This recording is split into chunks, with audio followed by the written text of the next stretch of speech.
प्रधानमंत्री नरेंद्र मोदी ने आज गुजरात के दौरे पर रेलवे आधुनिकीकरण की दिशा में एक बड़ा कदम उठाते हुए गुजरात के दाहोद में लोकोमोटिव विनिर्माण संयंत्र राष्ट्र को समर्पित किया। प्रधानमंत्री ने यहां बने पहले इलेक्ट्रिक इंजन को हरी झंडी भी दिखाई।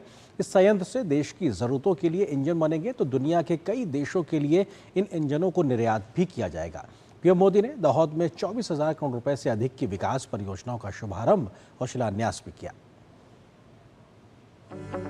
गुजरात के दाहोद में प्रधानमंत्री के हाथों भारतीय रेलवे के लोकोमोटिव विनिर्माण संयंत्र का ये शुभारंभ बेहद खास है। कनेक्टिविटी बढ़ाने और विश्व स्तरीय यात्रा इंफ्रा निर्माण की प्रतिबद्धता दिखाता बड़ा कदम। संयंत्र में घरेलू उद्देश्य और निर्यात के लिए 9,000 HP के इलेक्ट्रिक इंजनों का निर्माण किया जाएगा।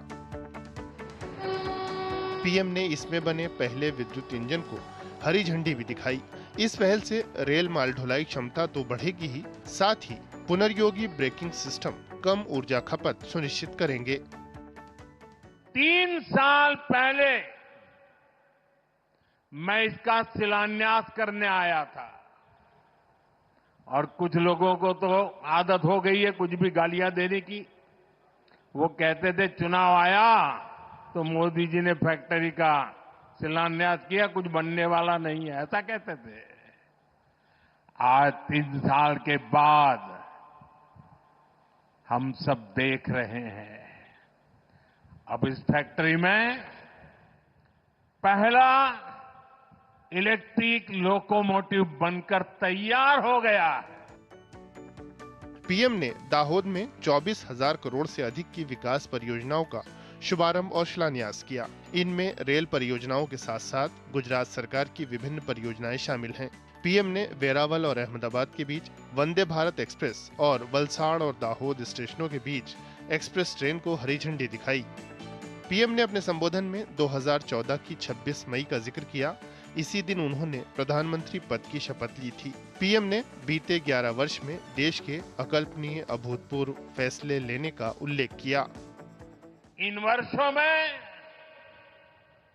देश ने दशकों पुरानी बेड़ियों को तोड़ा है। देश हर सेक्टर में आगे बढ़ा है। आज देश निराशा के अंधकार से निकलकर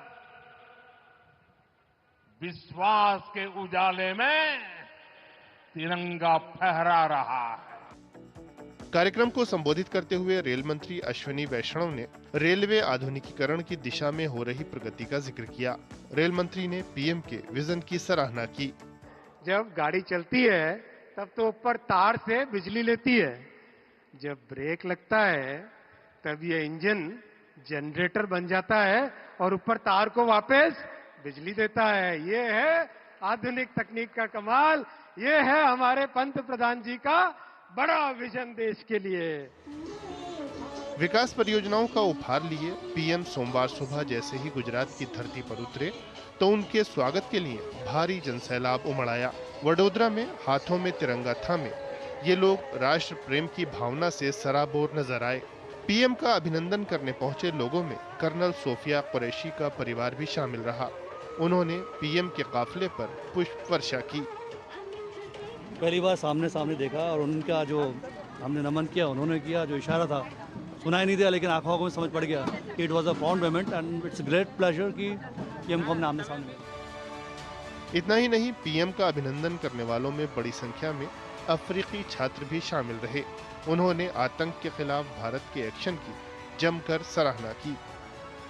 Here we are as Paru students from different countries. We stand with India and we are here to show that we stand against terrorism. So that's why you see so many people from other countries are here, so that those other countries are also standing with India and fighting against terrorism.